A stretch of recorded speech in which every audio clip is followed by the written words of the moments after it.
Shalom jemaat Sungai Yordan. Enggak kedengeran suaranya shalom. Boleh lebih keras lagi katakan shalom. Bagaimana kabar kalian hari ini? Lebih keras lagi, gimana kabar kalian hari ini? Beri kemuliaan buat Tuhan yang paling meriah dong. Saya undang seluruh jemaat untuk bangkit berdiri. Kita mau memulai ibadah pagi hari ini. Saya undang dengan hormat Bapak Hadi Koino.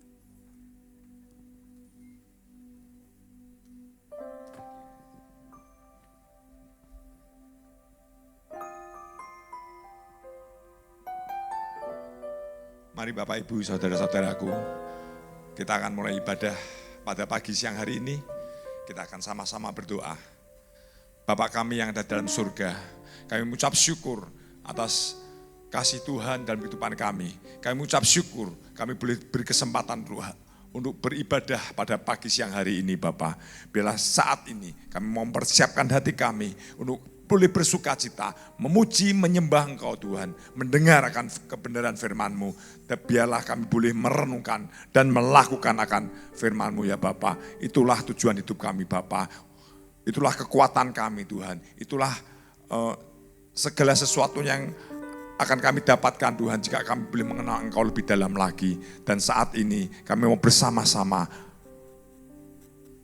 memuji, menyembah dan memuliakan akan nama-Mu. Hamba-Mu yang akan menyampaikan firman-Mu, para pelayan-Mu Bapak dan anak-anak-Mu yang ada di tempat ini. Kami percaya Engkau akan urapi kami Tuhan. Sehingga kami boleh menyembah Engkau Bapak. Roh kami boleh menyala-nyala Tuhan untuk boleh melayani Engkau. Boleh mengenal Engkau lebih dalam dan lebih dalam akan kasih Tuhan. Terpuji nama-Mu Bapa, hanya dalam nama Tuhan Yesus Kristus kami berdoa dan kami akan mulai ibadah pada pagi hari ini.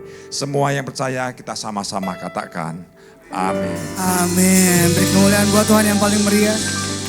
Saya persilakan untuk jemaat duduk kembali. Mari kita siapkan hati kita. Terima kasih Tuhan. Kami siap memuji dan memuliakan nama-Mu Bapa.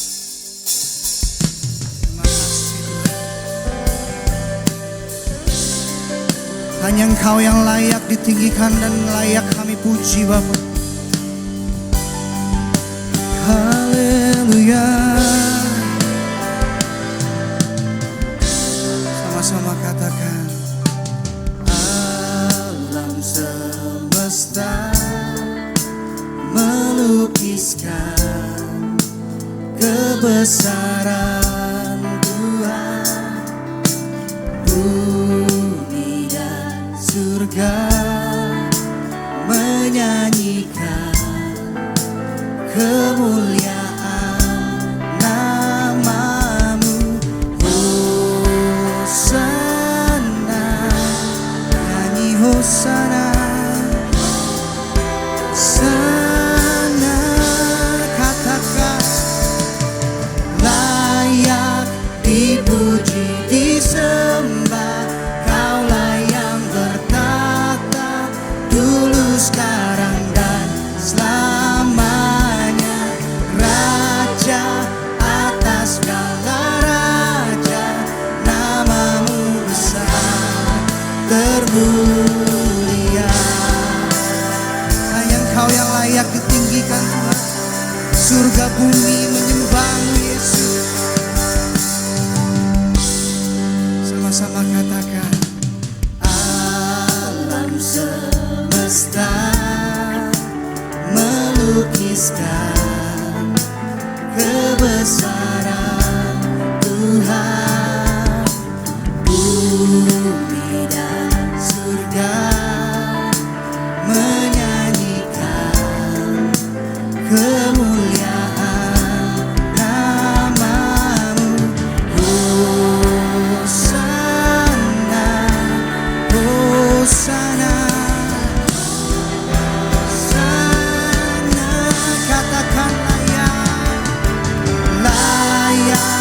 Dipuji, disembah, Kaulah yang bertata dulu, sekarang dan selamanya, Raja atas segala raja, nama-Mu besar termulia.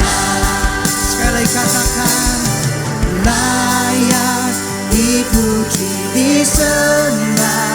Kaulah yang bertata dulu, sekarang dan selamanya.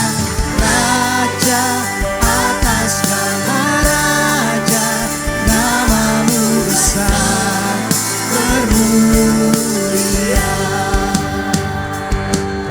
Biar musik memuji Tuhan. Kasih Tuhan, Kau yang layak ditinggikan. Mari jemaat angkat suaramu, sembah Tuhan Yesus. Mari bebaskan rohmu di hadapan Tuhan saat ini. Bangun roh kalian di hadapan Tuhan saat ini. Di dalam nama Yesus, Kau yang layak ditinggikan, Kau yang layak kami sembah Tuhan. Segala hormat, segala puji, segala kemuliaan hanya bagi-Mu Tuhan. Dalam nama Yesus, Kau yang ditinggikan Tuhan. Sama-sama katakan Hosana. Katakan dengan suara yang lebih keras. Hosana, nyanyi Hosana. Hosana, Hosana,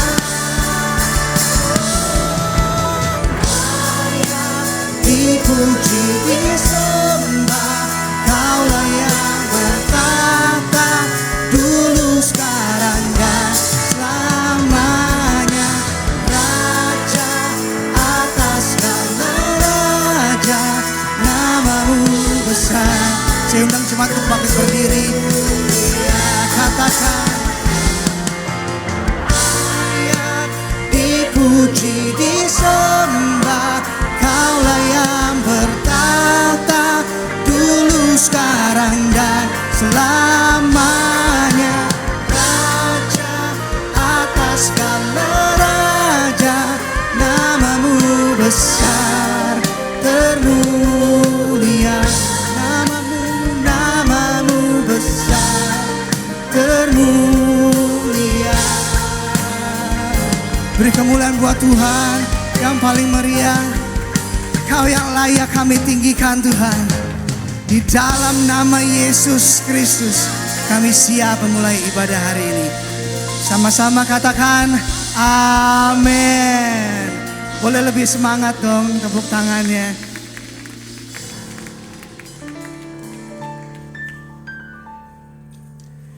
Boleh colek kiri kanannya. Selamat beribadah. Tuhan Yesus memberkati. Selamat datang di GBI Sungai Yordan Roksimas.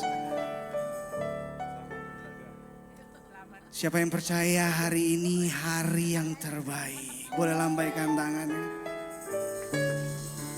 Hidupku ada di tangan-Mu. Boleh tepuk tangan di atas dong. Rancangan yang terindah, hanya yang baik saja yang ku terima. Walau tubuhku diremukkan, walau jiwaku tergoyahkan, pujianku takkan terhentikan. Roh-Mu yang memberi penghiburan.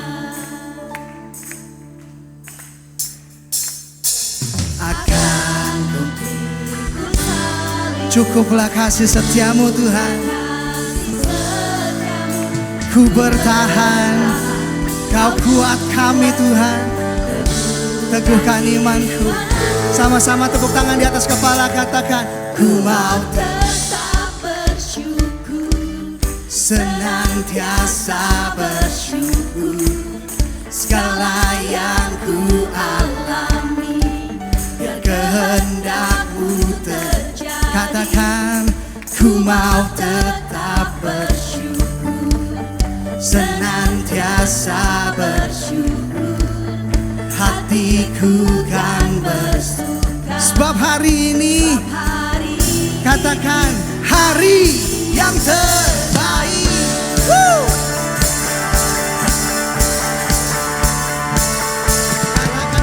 Hidupku ada di tangan-Mu,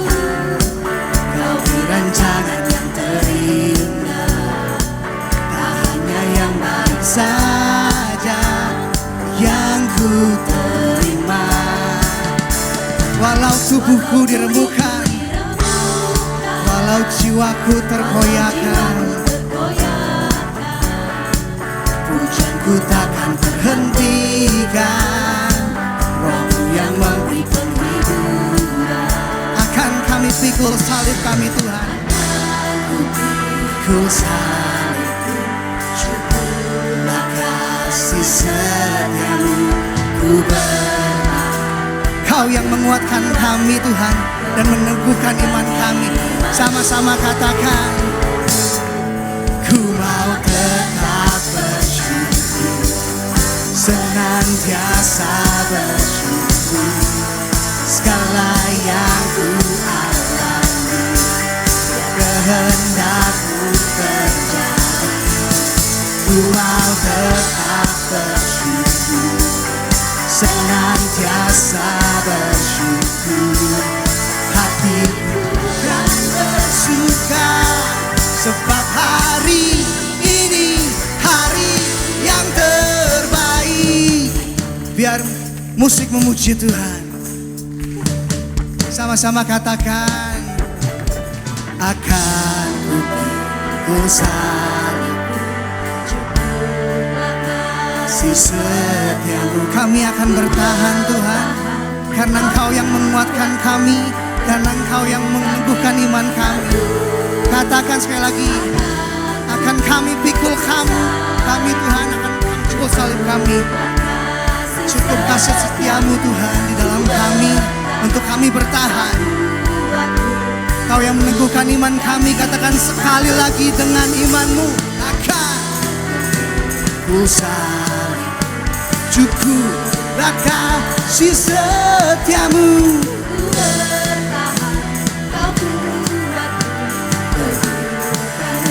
Imanku, ku mau tetap bersyukur, senantiasa bersyukur.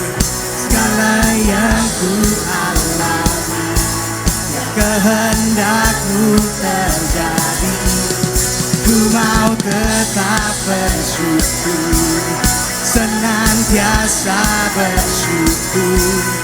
Hatiku kan bersuka, sebab hari ini hari yang terbaik.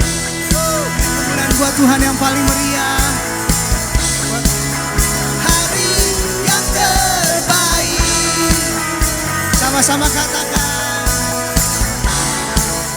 hari yang terbaik. Sekali lagi ya,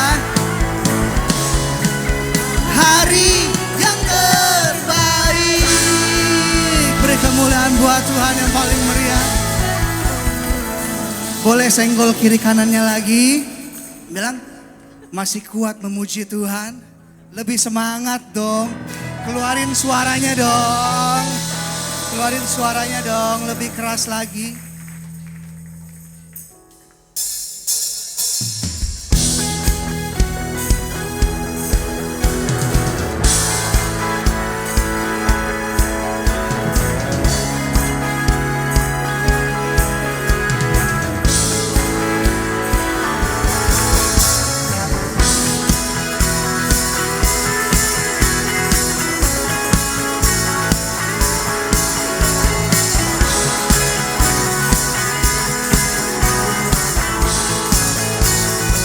Sama-sama katakan, one, two.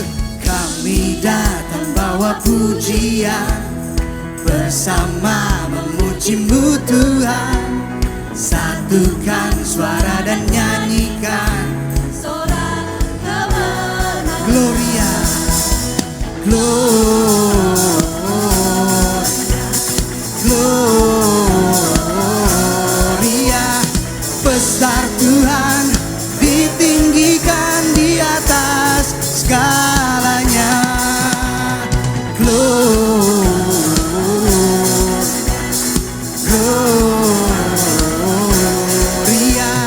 besar Tuhan, ditinggikan, puji Dia.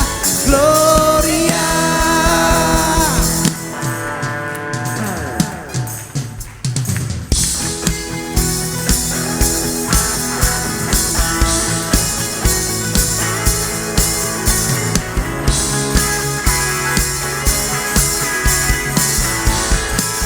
Katakan kami datang bawa pujian, bersama memuji-Mu Tuhan.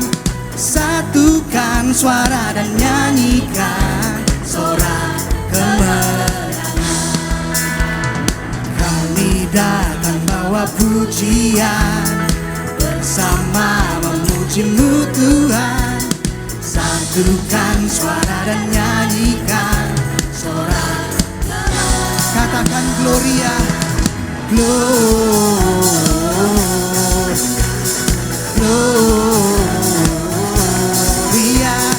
besar Tuhan, ditinggikan di atas segalanya.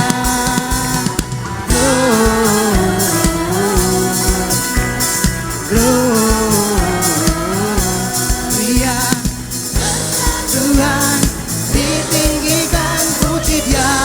Gloria. Musik memuji Tuhan. Angkat suaramu lebih keras lagi. Berikan segala hormat, segala pujian hanya untuk Tuhan. Amin. Sama-sama katakan. We give you glory, we give you honor, we give you praise for all that you are. We give you glory, we give you honor, we give you praise. Gloria, we give you glory, we give you honor, we give you praise for all that you are. We give you glory, we give you honor, we give you praise. Gloria, we give you glory, we give you honor, we give you praise for all that you are. We give you glory, we give you honor, we give you praise. Saya mau dengar suaranya jemaat GBI Sungai Yordan. Lebih keras lagi. Besar Tuhan, ditinggikan di atas segalanya.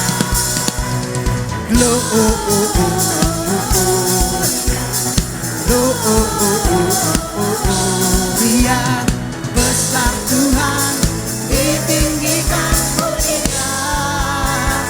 Gloria.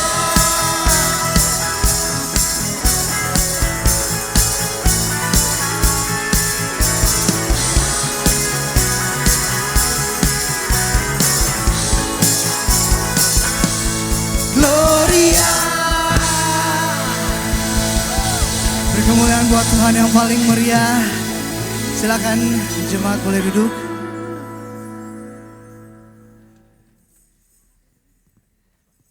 Mari kita siapkan hati kita mendengarkan firman-Mu Tuhan. Terima kasih Bapa. Segala yang kami miliki milik-Mu Tuhan. Keluarga kami milik-Mu Tuhan. Dan biarlah kami dengan seisi keluarga kami, bahkan sampai seluruh keturunan kami, hanya menyembah-Mu Yesus, dan hanya Engkau yang layak ditinggikan Tuhan. Engkaulah Tuhan dan Juru Selamat kami.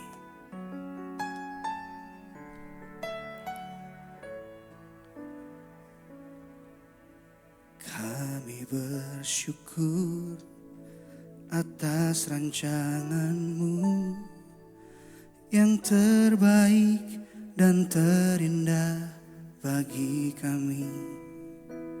Kau memberkati kehidupan kami, melimpah dengan kasih dan anugerah. Kami bersyukur atas rancangan-Mu yang terbaik dan terindah bagi kami. Kau memberkati kehidupan kami, melimpah dengan kasih dan anugerah. Kami dan seisi rumah kami bersehati untuk terus memuji, menyembah-Mu Yesus Tuhan hingga akhir, bahkan sampai keturunan kami. Hidup kami milik-Mu ya Tuhan. Kami bersyukur Tuhan, kami bersyukur atas rancangan-Mu yang terbaik dan terindah bagi kami. Kau memberkati kehidupan kami, melimpah dengan kasih dan anugerah. Kami dan seisi rumah kami bersehati untuk terus memuji, menyembah-Mu Yesus Tuhan hingga akhir, bahkan sampai keturunan kami. Hidup kami milik-Mu ya, kami dan seisi rumah kami bersehati untuk terus memuji, menyembah-Mu Yesus Tuhan hingga akhir, bahkan sampai keturunan kami. Hidup kami milik-Mu ya Tuhan. Saya undang jemaat untuk bangkit berdiri.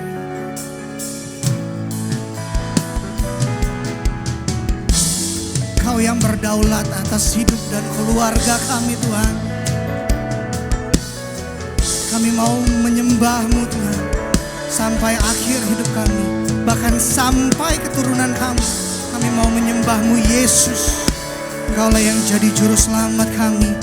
Engkaulah yang jadi Tuhan atas kami Tuhan. Kami dan seisi rumah kami bersehati untuk terus memuji, menyembah-Mu Yesus Tuhan hingga akhir, bahkan sampai keturunan kami. Hidup kami milik-Mu ya Tuhan. Kami bersehati Tuhan terus memuji dan menyembah-Mu Yesus Tuhan akhir, bahkan sampai keturunan kami. Hidup kami milik-Mu ya Tuhan, untuk terus memuji Engkau Tuhan. Saya undang dengan kasih hamba-Nya. Hidup kami milik-Mu ya Tuhan, bersehati untuk terus memuji, menyembah-Mu Yesus Tuhan hingga akhir, bahkan sampai keturunan kami. Hidup kami milik-Mu ya Tuhan. Hidup kami milik-Mu ya Tuhan. Kami milik-Mu ya Tuhan. Beri kemuliaan buat Tuhan.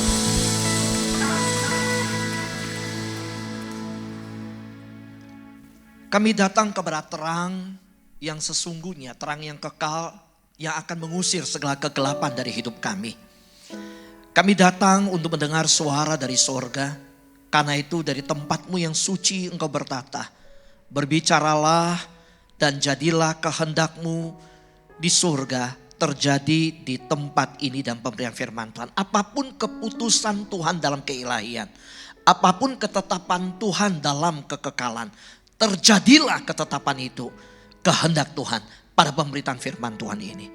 Kami percaya yang hidup dibangun dengan dasar firman Tuhan. Sekalipun dunia penuh kegoncangan, kami akan tetap kokoh dan tidak akan tergoyahkan. Karena firman Tuhan ini menjadi dasar kami. Demikian juga kami mengalaskan seluruh ibadah ini di dalam nama Yesus. Urapi hamba-Mu, berkati semua yang mendengar. Dalam nama Yesus kami berdoa. Siap dengan firman Tuhan, katakan sama-sama. Amin, amin. Silakan duduk. Ya, saya ucapkan sebelumnya selamat pagi dan shalom. Damai sejahtera Tuhan beserta kita semua. Di dalam pelayanan di gereja GB Sungai Yordan, saya pernah bersama istri hadir di dalam seminar couple yang ada. Tapi mungkin masih banyak jemaat yang pertama kali bertemu. Boleh saya melihat yang pernah bertemu dengan saya di dalam ibadah kemarin yang couple itu, boleh lambaikan tangan? Oh iya, masih ingat ya? Tidak terlalu sulit lah kalau wajah yang seperti ini. Ya, saya pernah ibadah di sebuah gereja. Oh saya kenal ya Pak, shalom, kita pernah ketemu ya. Saya pertama kali khotbah diundang. Dan saudara, lagu yang dipakai untuk menyambut firman Tuhan, lagunya begini. Tuhan selalu, lanjut, selalu, lanjut.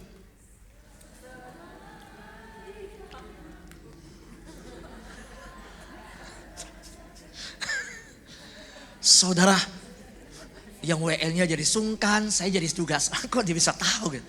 Tak sehelai rambutmu akan terjatuh tanpa. Saya ketemu teman-teman yang kalau udah ada usia rambutnya putih. Dia bilang, Pak Pendeta Fu, kami ini orang yang digendong Tuhan, disayang Tuhan. Karena pada masa putih rambutmu, aku akan tetap menggendongmu. Saya bilang jangan salah. Kamu disayang, digendong Tuhan. Saya setiap hari selalu mendapat izin dari Tuhan. Karena Alkitab berkata tidak sehelai rambutmu kan jatuh tanpa seizin Tuhan. Betul? Jangan tegang ya. Kita pertama kali bertemu. Kalau tegang saya juga tegang. Nah ini saya paling sungkan kalau khotbah lampu sorotnya banyak. Karena saya takut saudara silau jadinya ya. Nama saya Fu Kwet Kiong. Saya melayani pertama kali dimulai dari radio RPK. Radio Pelita Kasih, 3 tahun saya memegang program Reach to Unreached People. Menjangkau yang tidak terjangkau. Dan program tersebut berjalan langsung di 2 stasiun radio. RPK dan Heartland FM. Setelah itu Tuhan beri kesempatan untuk melayani sebagai dosen di beberapa sekolah Alkitab. Pernah di STT Moria, di STT Pelita Dunia dan STT Setia. Saudara yang terkasih dalam Tuhan, saya menikah dengan seorang istri, 3 orang anak, jangan dibalik ya. Dikaruniakan 3 orang anak, bersyukur anak pertama saat ini udah usia 21, anak kedua usia 20. Dua-duanya di China kuliahnya. Anak kedua saya ada ikut di tempat ini, ikut papanya ibadah ya. Dan anak pertama perempuan, anak kedua perempuan, puji Tuhan. Anak ketiga akhirnya perempuan juga. Haleluya. Saudara nunggunya apa anak lagi ya? Ini kan drakor kan plot twistnya kan begitu kan ya. Anugerah Tuhan. Anak-anak saya anak yang kuat. Anak baja. Kenapa baja? Saya dari Bangka, istri saya dari Jawa. Anak saya jadi singkatannya Baja, Bangka Jawa. Ya, kuat semuanya. Istri saya tidak bisa ikut karena pelayanan sekolah minggu, namanya Tesalonika. Saya bersyukur ketika saya melamar istri saya, calon mertua saya tidak mengharuskan saya mengganti nama jadi Korintus. Saya bisa kebayang Tesalonika menikah sama Korintus kan. Panggil aja Pak Fu ya, panggil Pak Fu. Fu Kwet Kiong, waktu saya kuliah di Jawa Timur, teman-teman dari Nias, dari Jawa. Waktu kenalan namanya siapa, Fu Kwet Kiong, aduh panjang, susah sebutnya. Saya mengerti kalau menyebut nama saya yang makan jarang pakai sumpit, pasti lidah keseleo. Kan begitu kan ya. Nah saya bilang panggil aja Kwet Kiong, aduh masih panjang Kwet Kiong. Ya udah, biasa orang Bangka, Akyong. Langsung kan begitu kan ya. Kasih kan ada Ahok kan begitu kan ya. Akyong. Masalahnya 3 bulan kemudian mereka panggil saya seenaknya. Hai Keong, apa kabar? Aduh Keong. Jadi ada yang dari Bangka di sini? Ada yang dari Bangka? Oh ada ya, belakang ya. Bangka sama Belitung, mungkin Bapak Ibu lebih kenal Belitung kali ya. Karena gubernurnya kan dulu Pak Ahok, Belitung. Terus ada film Laskar Pelangi. Sebenarnya sebelum Belitung terkenal, jauh-jauh hari Bangka udah terkenal. Terkenalnya apa? Dari dulu orang udah tahu namanya tua-tua Bangka. Kita masuk firman Tuhan ya. Next kita ini. Yuk kita katakan sama-sama kalimat tema ini. 1, 2, 3. Keluarga, mesbah pertama, dan warisan terbesar. Di dalam Yosua pasal 24 ayat 15 dikatakan, tetapi aku dan seisi rumahku kami akan beribadah kepada Tuhan. Next slide. Kalau ada pointer boleh pinjam juga. Bapak Ibu terkasih dalam Tuhan. Kita tahu bahwa ada banyak orang termasuk mungkin kita ingin menjangkau dunia. Di mana kita ingin berdampak luas. Kita ingin bahkan di masa media sosial ini semakin luas dikenal dan di dalam dampak kita. Persoalannya adalah banyak sekali hamba Tuhan termasuk pelayan Tuhan dikenal di luar rumah, tetapi anak mereka tidak mengenal mereka di dalam rumah. Di dalam rumah anak-anak tidak merasakan bagaimana pelayanan papanya yang memberitakan Kristus. Kristus itu tidak terpancar lewat hidup papanya. Suara kita jadi hamba Tuhan bisa terdengar di mimbar, tetapi apakah didengar oleh anak-anak kita? Saya di masa-masa awal pelayanan di usia 30-an ya, 40-an saya pelayanan ketika anak saya pulang sekolah di hari Jumat. Di situ pelayanan saya memuncak. Rata-rata saya Jumat atau Sabtu pagi saya sudah berangkat ke Semarang, berangkat ke Jambi, berangkat ke Kalimantan, berangkat ke luar kota. Rata-rata yang mengundang saya memprioritaskan yang luar kota. Kalau Jakarta sudah banyak hamba Tuhan yang menjadi ini. Tetapi persoalan ketika saya lihat anak saya mereda. Di Jumat itu mereka pulang sekolah, kalau ada les, tapi udah mereda. Sabtu seharian, Minggu bareng. Tapi Sabtu dan Minggu saya gak pernah sama anak saya. Saudara, hari ini ketika saya tanya anak saya, kamu pingin papa yang seperti dulu atau papa yang sekarang? Mereka bilang, mau papa yang sekarang. Bapak Ibu dulu saya pengembalaan, tapi dari gereja saya 2 minggu sekali bisa khotbah di luar. Dan di dalam gereja pun dengan 2 kali ada dalam gereja itu pun sibuk, 2 kali yang keluar kota. Dan tapi saya bilang kalau papa yang dulu kalian gak kekurangan. Kalau papa yang dulu semua tercover. Saudara dulu saya pengembalaan. Tapi kalau sekarang ada juga pergumulan. Dia bilang gak apa-apa. Karena papa yang sekarang punya waktu buat kita. Boleh tepuk tangan sama-sama? Boleh. Waktu saya mendengar hal itu saya tahu pelayanan percaya. Ya. Pelayanan orang percaya. Dan saya percaya pelayanan yang ada.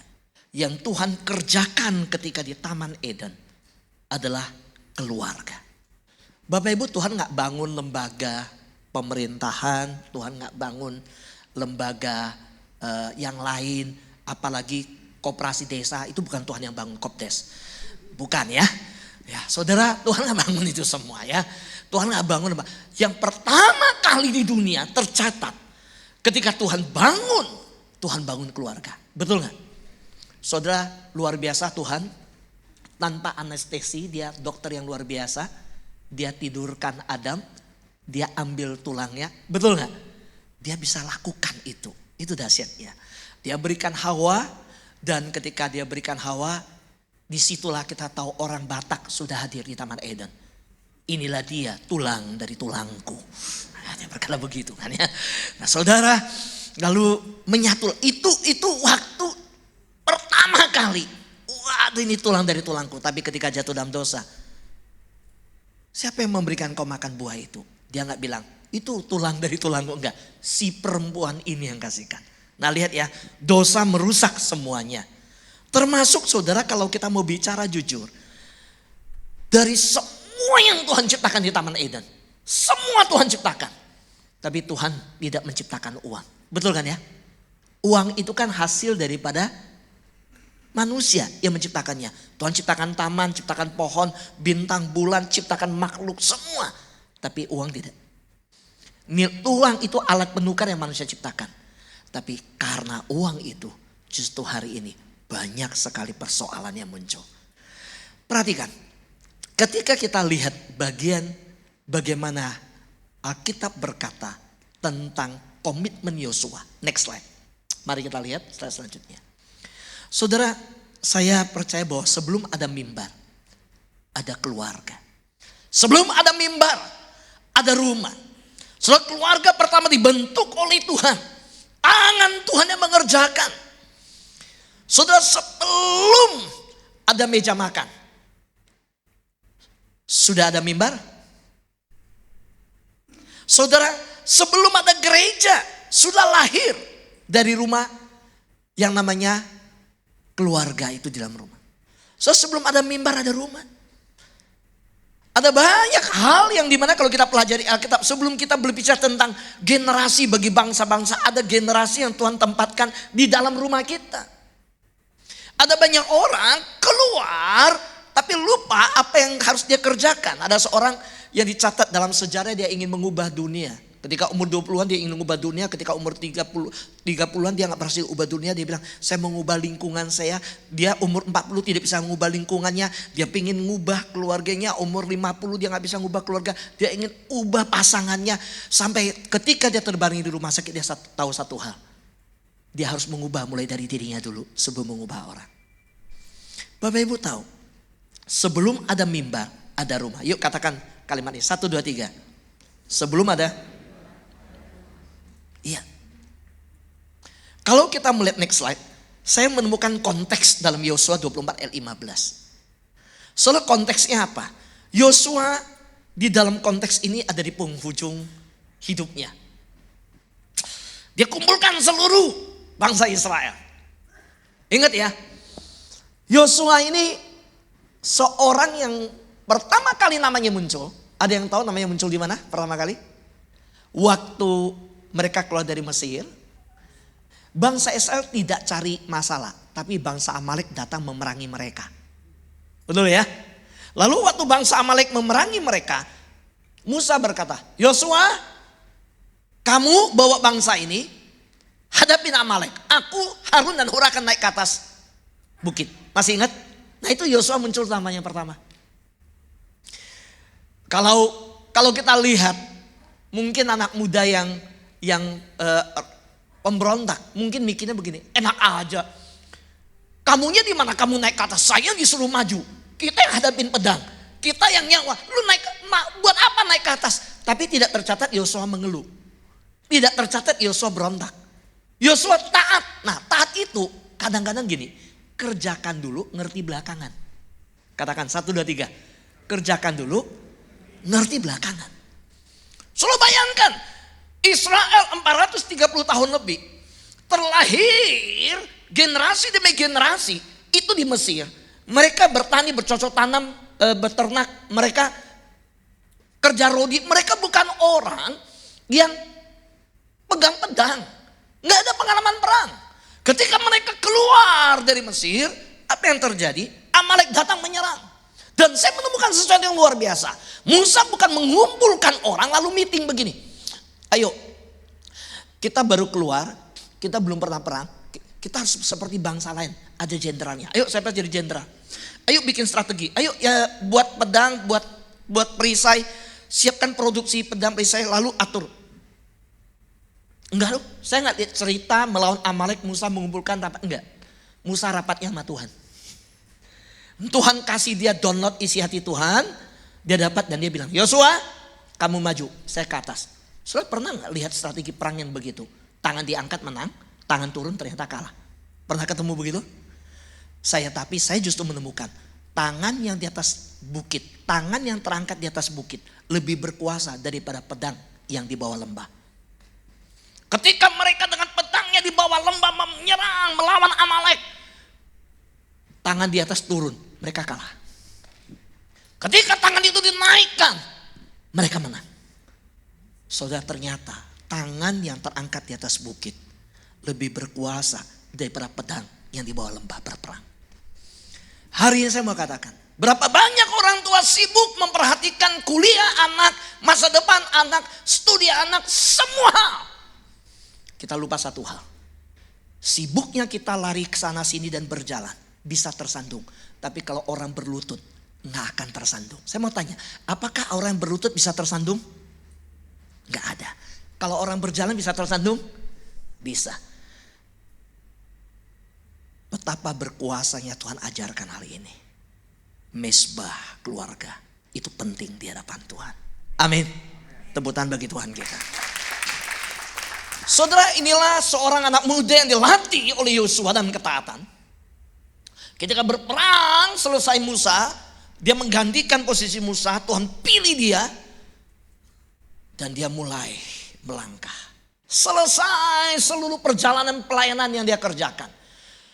Dimulai dengan dia menyerang Yeriko. Rasanya gak masuk akal. Dikelilingin sampai hari terakhir pujukan kelilingin, roboh. Wah, waktu menyerang Ai, ada ketidaktaatan akan.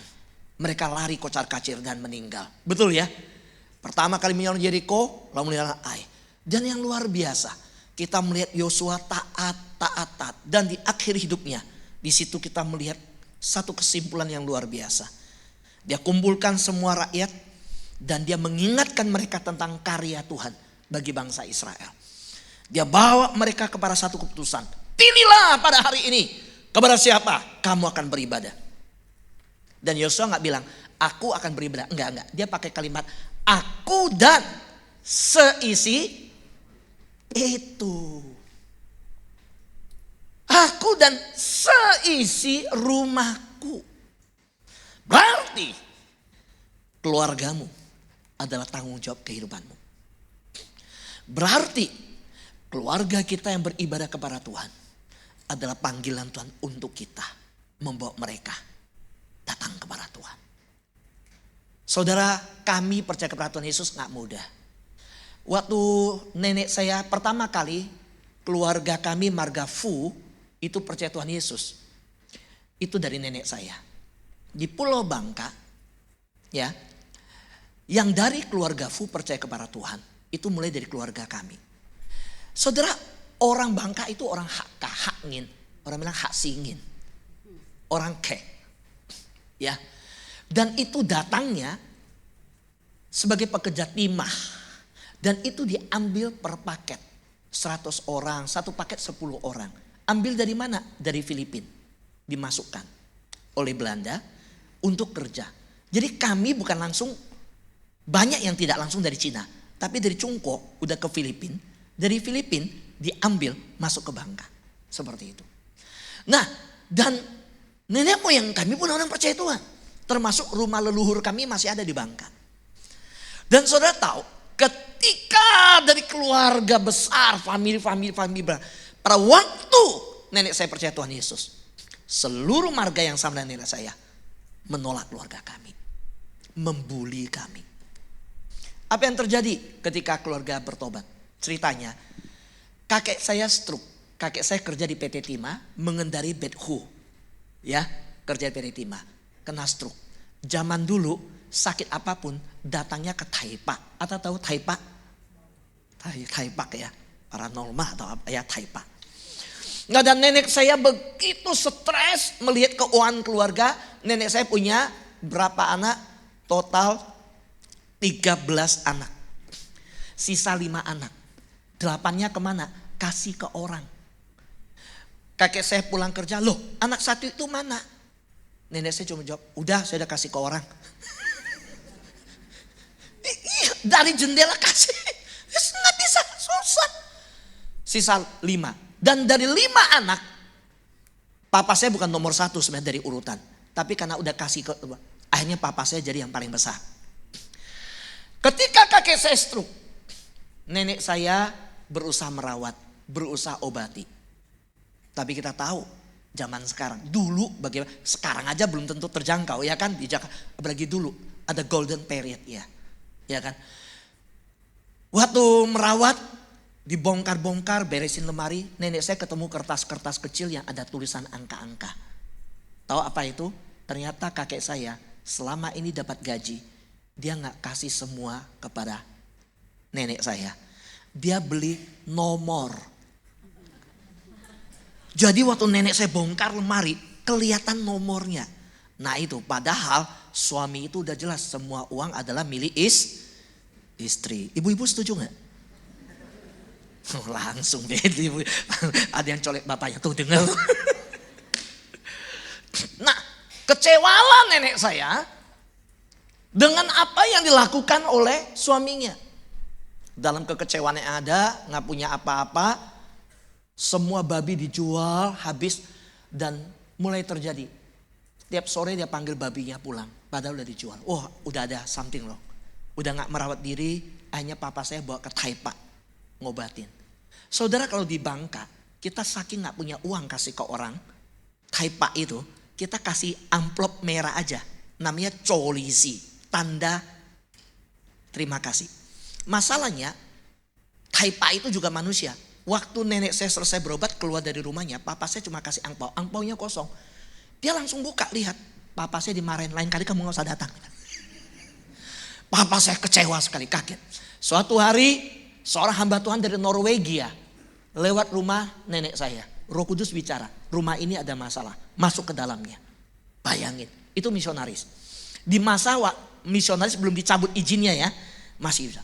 Dia masuk dan dia lihat nenek saya rambut terurai, bengong.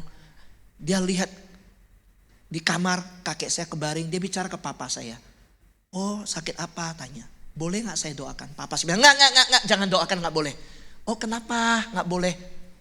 Bule, Norwegia, Taipa aja bayarnya berapa? Ini kalau bule bayarnya doa berapa? Dipikir begitu kan? Enggak. Akhirnya bule, enggak usah bayar, saya doakan. Oh ya udah, didoa. Habis doakan, misionaris Norwegia ini pulang dan berkata, hari Rabu itu di gereja ada doa. Saya undang ke gereja. Nanti saya kirim mobil jemput. Mobilnya kayak mobil sidul anak sekolahan gitu, yang enggol. Papa saya bilang, oh enggak, terima kasih. Oh kenapa? Ada masalah apa? Enggak, saya enggak sanggup bayar. Enggak usah bayar. Wih, baik ya. Akhirnya dibawa ke gereja. Apa yang terjadi? Nenek saya dibawa.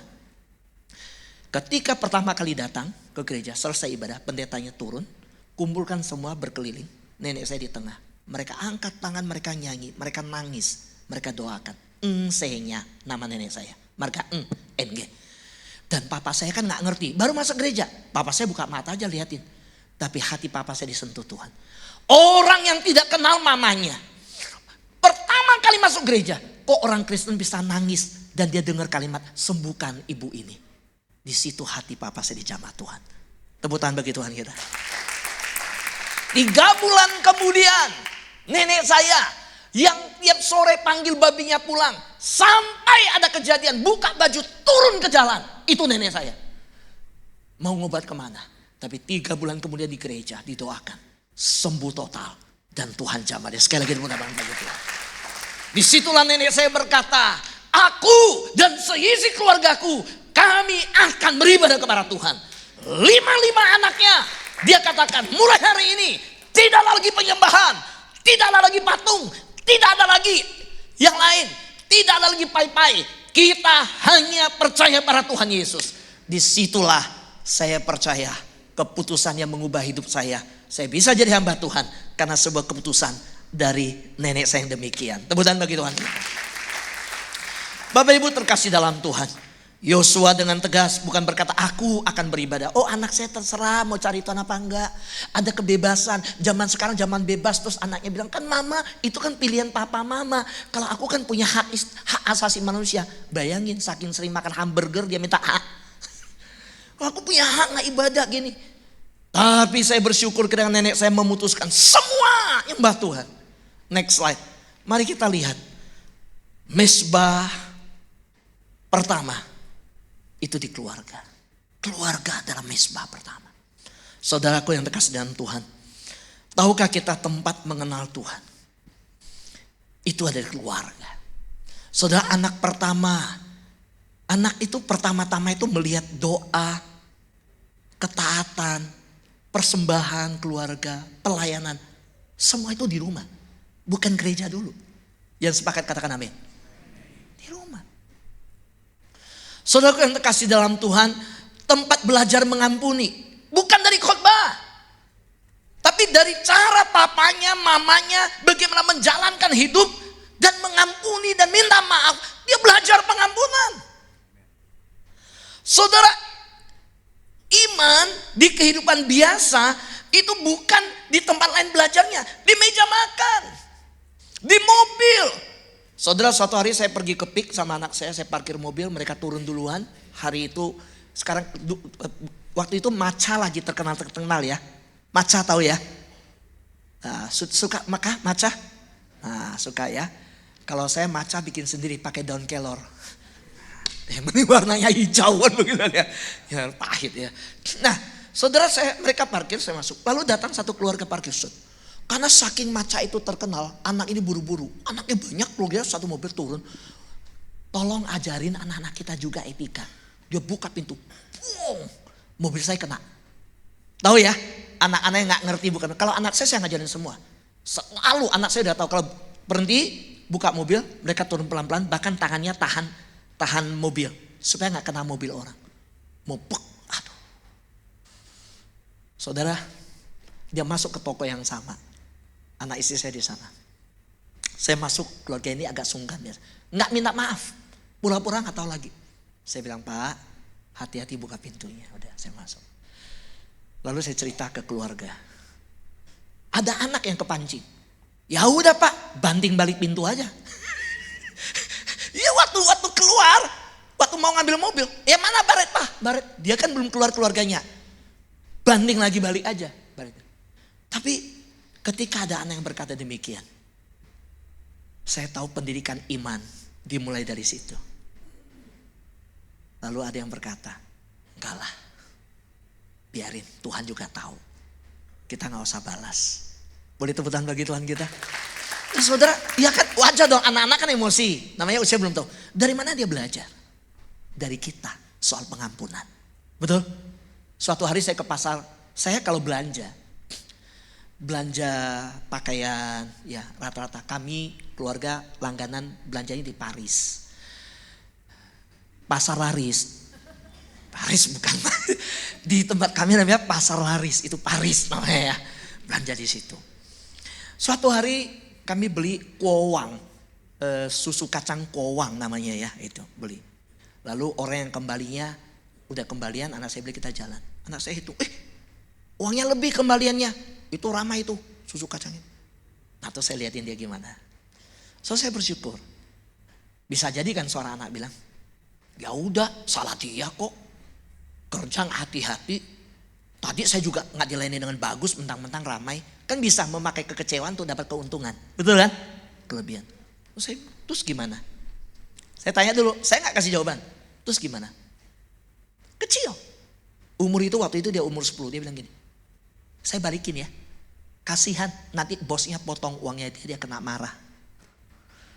Dia balik. Saya gak temenin, saya lihat dari jauh. Ketika dia balikin, saya bersyukur satu hal. Berhasil cara Tuhan untuk mengajar dia. Lewat kita jadi orang tua. Sekali lagi tepuk tangan bagi Tuhan kita. Saudara, inilah saya katakan keluarga dan mesbah pertama. Mengenal Tuhan, belajar mengampuni, belajar tentang iman. Itu di mobil dalam hal konflik, saat hal gagal. Belajar, itu dari keluarga. Mari kita lihat Ulangan pasal 6 ayat 6 sampai 7. So di situ ada kalimat dari ayat tersebut berkata demikian. Next slide. Haruslah, kita baca sama-sama ya. Baca sama, 1, 2, 3. Haruslah engkau mengajarkannya berulang-ulang kepada anak-anakmu. Apabila engkau duduk di rumahmu. Apabila engkau sedang dalam perjalanan. Apabila engkau berbaring. Dan apabila engkau bangun. Nah mari kita lihat grafiknya. Saudara, di situ ada catat ketika duduk di rumah. Kedua, ketika dalam perjalanan. Ketika saat berbaring. Keempat, saat bangun. Saudara, ketika di rumah duduk ngajarin iman kepada keluarga. Saudara, sebuah perjalanan bisa mengingatkan Tuhan. Mengingat Tuhan ketika kita sedang bergerak ada Tuhan hadir. Ketika bicara kita sedang berbaring, kita bisa bicara tentang renungan dan doa sebelum tidur. Ketika bicara tentang saat bangun, itu bicara tentang memulai hari dengan syukur di hadapan Tuhan. Nah, apakah anak kita ketika melihat kita duduk di rumah, mereka belajar tentang iman? Kita bicarakan iman itu dengan mereka. Ketika anak kita bersama kita dalam sebuah perjalanan, apakah mereka mendengar cerita mengingat tentang Tuhan yang bekerja bagi keluarga mereka? Pada waktu anak kita bersama kita sebelum istirahat, nah saya bersyukur sebelum tidur anak-anak saya punya kebiasaan masuk ke kamar kami. Jujur kadang ada ngerasa terganggu. Karena semakin ada usia kita tidurnya cepet. Anak muda tidurnya malam, betul ya? Nah dia masuk kamar Bapak Ibu. Tiga-tiganya ngumpul di kamar. Nanti bercanda lah, ya, mijitin kita lah. Bapak Ibu, anak saya ya itu ini ada anaknya saya cerita ya. Itu dia tidak bisa tidur sebelum kami tidur duluan. Ayo kamu tidur enggak? Dan setiap malam dia garukin mamanya sampai tidur. Mamanya suka digaruk. Selesai itu dia pijitin saya. Sampai tidur baru dia tidur. Setiap malam. Saudara kalau punya anak laki, carilah anak perempuan yang demikian. Promosi jadi. Saya cerita di depan anak saya. Iya. Saudara, ketika berbaring bersama kami, ketika bangun, mereka tahu saya jam 4.30 bangun, mamanya jam 4.30 tahun. Sudah 6 tahun kami setiap pagi bangun jam 4.30. Dan mereka melihat kami pelayanan. Saudara, kita baca kalimat yang bawain. 1, 2, 3. Iman tidak diwariskan melalui satu seminar atau retret. Iman dibentuk melalui, ya, yang sepakat katakan amin. Ya. Ketika di Bogor selesai COVID bisa keluar nginep. Anak pertama saya dan kedua saya terima dan percaya Tuhan Yesus di kamar hotel. Kami tumpang tangan, saya menginjili, hatinya terbuka, lalu kita doakan mereka berdua. Tahun lalu di bulan Februari, tahun ini di bulan Februari, Imlek hari ketiga kalau nggak salah. Anak saya yang usia 11 percaya Tuhan Yesus. Saya dan istri melayani dia di kamar. Lalu ketika dia mau percaya Yesus, kami panggil kedua anak itu masuk kamar juga, kita doakan. Ketiga anak saya terima Yesus, bukan di retret, sekolah di gereja, tetapi kami layani mereka sendiri. Saudara jangan serahkan tanggung jawab bahwa itu urusan sana, ini urusan. Enggak. Tapi saudara bayangkan bagaimana mereka bisa mendengar tentang Yesus. Kalau papanya adalah seorang papa yang tidak menghidupi Injil. Mau gak dia terima Yesus? Dari yang saya ceritakan. Kalau seorang papa yang pukul mamanya, yang tidak peduli keluarga, yang mengabaikannya. Bagaimana mereka bisa percaya Yesus? Next slide. Saudara lihat. Berapa banyak mesbah dalam keluarga sudah dingin. Ayah yang tenggelam dalam pekerjaan, ibu yang larut dalam kesibukan, apalagi ibu-ibu sekarang. Makin malam, makin seru. Bapak-bapak tahu gak malam itu hal yang sangat seru buat ibu-ibu. Karena di TikTok malam hari itu, waduh, kalau mau beli barang malam hari itu TikTok. Itu, wah, live shopping itu. Luar biasa itu. Anak-anak punya dunianya sendiri juga kan. Punya handphone kan. Iya. Saudara yang terkasih dalam Tuhan. Kadang-kadang kita satu rumah. Tetapi semua hidup dalam dunia masing-masing. Ada yang begitu. Anak-anak saya kadang-kadang ada sedikit protesnya. Papa kenapa sih kemana-mana mau bawa kita? Kita udah besar. Saudara sejauh anak kita masih bisa sama kita, mau sama kita, bareng-bareng. Biasanya kalau udah mulai remaja sedikit gak mau sama-sama. Betul gak? Gak pengen. Nah saya bersyukur. Kalau kita masih bisa bareng sama anak kita lakukan. Saudara, rumah, keluarga yang tidak sengaja dibangun secara rohani akan dibentuk oleh dunia. Jadi pembentukan rohani itu bukan, ya kebetulan terjadi anak saya rohani. Gak ada anak yang kebetulan rohani harus sengaja dibentuk. Kenapa kita bisa lebih marah dia taruh sepatu sembarangan ketika pulang, tapi kita tidak marah ketika dia nggak berdoa? Kenapa kita bisa lebih marah ketika nilainya jelek, tetapi kenapa kita tidak marah ketika dia nggak baca Alkitab? Saudara, bagi saya pembentukan rohani harus disengaja dan kita harus lakukan. Kalau kita tidak sengaja bentuk kerohanian mereka, mereka akan dibentuk oleh dunia. Saudara tahu anak saya sampai bosen. Maaf ya saya banyak cerita tentang keluarga ya. Karena ini gini. Saya berani, karena ada anak saya kan, dia dengar. Saudara bisa tanya dia nanti, bosan, aduh papa tiap kali kirim. Saudara kalau Instagram selalu lihat sesuatu, saudara bisa forward, bisa kirim. Betul? Ke Instagram anak kita. Betul gak? Saya bocorin rahasia. Anak-anak sekarang gak punya hanya satu akun. Anak-anak punya namanya second account. Ibu-ibu tahu gak? Dan second account itu disembunyikan dari kita. Itu untuk dunianya dia. Yang akun satunya lagi yang sama kita keluarga, kita bisa follow dia, dia follow kita. Itu baik-baik. Pakai bajunya rapi, ketutup, ya kan? Ya, minumannya bagus, ya, olahraga. Second account-nya, wah. Itu dia sama temennya. Pacarnya sama lakinya segala macam. Dan anak saya ngomong ke saya, papi bersyukur loh, mami bersyukur. Papi tahu gak? Kita kasih tahu papi, mami. Semua teman saya punya second account dan orang tua mereka nggak tahu, dan mereka nggak add orang tuanya dan mereka sembunyikan. Papi mami perlu bersyukur, anak papi mami ini ya punya second account, papi mami juga ada di dalamnya. Anak muda sekarang ada second account. Dan apa yang terjadi? Saya lihat kalau kita nggak sengaja membentuk rohani mereka, mereka pasti dibentuk oleh dunia. Nah, cara saya apa? Nah, kalau saya lihat IG, hal-hal rohani, hal-hal kesehatan. Karena anak muda sekarang banyak kena diabetes loh. Betul ya? Anak-anak muda sekarang kan begadang malam. Nah waktu begadang, kalau dia gak ngerti jaga diri, gak minum, ginjal juga bisa rusak. Hawa benar, apalagi malam-malam tinggal masak Indomie, rusak. Tiap malam kalau begitu gimana?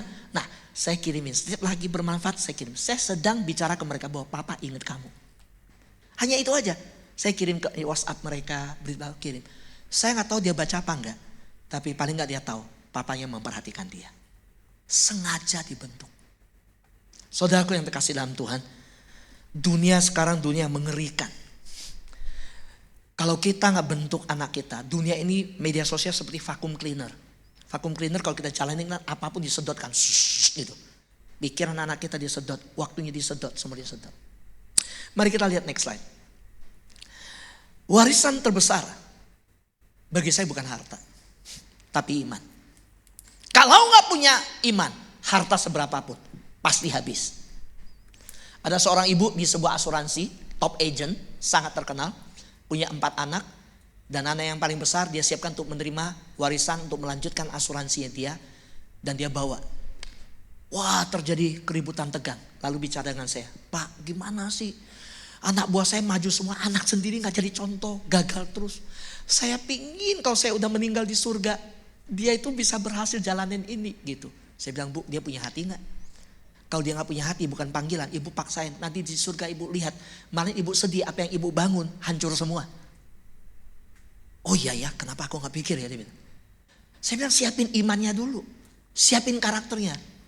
Lalu saya bilang, coba lihat anak ibu. Pengalaman saya ketika bicara dengan anak ibu, Tuhan taruh di hati saya tahu sesuatu. Anak itu, ibu banyak luka batin, banyak luka. Ada luka di hati, bereskan itu. Karena kalau enggak, ini jadi masalah. Dan anak ibu suka iri sama saudara yang lain. Sedangkan kamu mau turunkan warisan ini ke dia, belum tentu jalan. Soal kita mikirkan banyak hal. So coba lihat, ketika kita tidak ada lagi nih, kita nggak ada lagi. Apakah anak-anak kita masih berjalan bersama Tuhan? Masih. Saudara, saya percaya bahwa kita harus bedakan nih. Warisan materi dan warisan iman. Saudara, warisan materi ya tanah, bagus. Tabungan, pendidikan, ya aset, semua kita ada. Itu warisan materi. Ya, siapa yang di sini nyimpan 74 kilo emas di brankas? Oh nggak ada ya? Nggak ada. Ya kan? Saudara, warisan materi. Tapi jangan lupa ada satu. Warisan iman. Bagaimana kita membawa dia, ya generasi kita berjalan bersama Tuhan. dalam doa yang mereka bisa rasakan kuasanya. Berjalan menuju kepada keserupaan dengan karakter Kristus. Berjalan dalam kebergantungan percaya pada Tuhan. Berjalan sungguh-sungguh memegang Alkitab sebagai standar hidup yang tertinggi yang dia ikutin. Dunia boleh maju. Dunia boleh maju silakan. Tapi standar moral tidak boleh berubah. Karena Alkitab sudah tetapkan. Amin. Iya. Nggak bisa Akyong menikah sama Acong. Jelas. Di Alkitab itu standarnya jelas. Ya tapi dunia udah modern. Saudara dulu kalau saya lihat orang badannya besar gagah. Wah keren. Sekarang hati-hati. Yang badan besar gagah. Tinggal lihat tangannya aja. Dia sedikit tekuk begini. Udah hati-hati. Saudara warisan. Saudara yang terkasihan Tuhan. Harta tuh bisa habis. Bisnis kita bisa berubah. Bisa. Nama besar kita juga bisa dilupakan. Tapi jujur. Kalau kita bicara iman. Yang kita tanam kepada generasi kita. Saya percaya iman itu akan terus mempengaruhi generasi demi generasi. Apa contohnya? Kita lihat contohnya. Next slide. Ada 3 orang iman mereka ke generasi. 1 Lois, 1 Eunike, 1 Timotius. Ya, Lois ini nenek, Eunike mama, Timotius ini anak ya, cucu dari Lois, anak dari Eunike. Kalau kita lihat bagaimana dikatakan di ayat 5, 2 Timotius pasal 1 ayat 5. Kita baca sama-sama, 1, 2, 3. Iman yang pertama-tama hidup di dalam nenekmu, Lois, dan di dalam ibu Eunike, aku yakin hidup juga di dalam dirimu. Wow, luar biasa. Neneknya menabur iman pertama-tama. Mamanya meneruskan pelajaran iman itu sampai Timotius. Wah, ini pemimpin muda yang akhirnya membawa iman kepada dunia. Muridnya Paulus. Saudara, saya percaya di balik seseorang seperti Timotius yang luar biasa ini, ada keluarga yang menabur benih iman dengan setia kepada generasinya. Amin. Ada yang menabur iman. Satu contoh. Nenek saya itu pendoa. Ya. Dia begini. Kalau dia doa begini tuh. Saya nggak tahu, dia nggak pernah ke Israel. Dia juga pernah, tapi kalau dia duduk di kursi juga dia begini. Bukan kursi goyang, dia goyang. Saya tanya, Popo ngapain? Doain. Dia doa anaknya semua, mantunya semua, cucu semua. Dia bisa sebut semua. Nggak selesai di situ, mama saya. Mama saya tinggal sama saya. Ya, papa saya tinggal sama saya sebelum meninggal. Saya bersyukur ketika orang bilang ada kesulitan menantu dan mertua. Tapi nggak ada masalah antara mama saya dengan istri saya. Justru akur luar biasa, Tuhan berkati. Ya, karena bisa saling mengerti. Ada perbedaan, ada. Nah, satu hal yang saya lihat, mama saya setiap jam 5 pagi, saya selalu melihat dia berdoa. Jam 5 pagi. Selalu lihat dia berdoa. Saya itu menjadi teladan iman bagi saya. Saya mau tanya, apa yang akan diceritakan oleh anak-anak kita suatu hari nanti? Saudara percaya kalau saudara kasih dia hadiah, beli mobil-mobilan, aduh ajak dia nonton film Batman, Superman, kan begitu kan ya, Odyssey. Saudara itu bisa lupa. Tapi ketika dia melihat bagaimana ketika dia sakit mamanya tumpangkan tangan. Ketika dia bergumul kita cerita tentang pertolongan Tuhan. Anak kita gak lupa. Hal yang saya gak lupa, yang kedua, papa saya. Ketika keluarga kami percaya kepada Tuhan Yesus, pintu rumah kami itu masih yang model kayu dibuka 2. Terus kalau tutup dikasih kayu di slot. Oh ya? Ya ada tetangga kami yang turunin kayunya. Dia palangnya begini jadi diturunin, ditutup. Ada yang di slot. Rumah kami begitu. Ketika papa saya percaya Tuhan Yesus, bangun tidur buka pintu. Di depan ada hiu. Papa saya orang Kristen, gak sembahyang. Di depan ada. Keluarga kami diserang dengan kuasa gelap. Saya tanya, Pak, kenapa sih setiap kali papa tidur, papa saya kalau mau tidur selalu angkat bantalnya. Selalu tepuk bantal. Papa saya cerita, suatu malam dia tidur, dia kaget. Terus ada yang tusuk kepalanya, dia kaget. Itu jarum segepok. Ada jarum, orang kirim ilmu. Oh. Jadi saya tahu budayanya, oh begitu.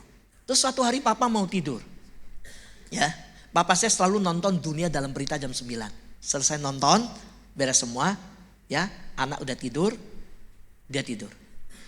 Zaman dulu tidur pakai ranjang nomor, pakai yang model kelambu, ada tiangnya kelambu. Bayangin, udah ada kelambu, dia masuk, dia buka. Itu lebah. Lebah. Di dalam ranjang. Padahal kelambunya tutup rapat. Dari mana lebahnya? Saya bersyukur papa saya gak panik. Dia gak, waduh ambil asap, ambil api, teriak bangunin semua keluar dulu. Enggak. Papa saya peka. Ini mau main-main sama Tuhannya saya. Dia begitu. Dia begitu Pak. Ini mau main-main sama Tuhannya saya. Dia berlutut. Doa. Dalam nama Yesus dia nyanyi lagu. Fung cuja susin miang, fung cuja susin miang. Kalau malam dengar begitu, papa lagi lawan kuasa gelap tuh. Dalam nama Yesus, dalam nama Yesus ada kemenangan. Berlutut dia doa. Dalam nama Yesus, amin. Buka mata, hilang semua lebahnya. Boleh tepuk tangan bagi Tuhan kita. Satu lagi saya tambahkan. Mungkin kita gak akan percaya, ini dunia roh. Ketika dia mau tidur suatu malam, dia bilang, dia buka, kan mau tidur kan, buka kelambu dong, masuk kan, kok bau, terus kok ada hitam, besar kayak kayu besar tapi ada bulu, dia pegangin malah, dia lihat ke atas, raksasa, setinggi rumah di atas, matanya cuma satu, saya mau tanya, kabur gak kalau lihat begitu? Apa saya dia pegang,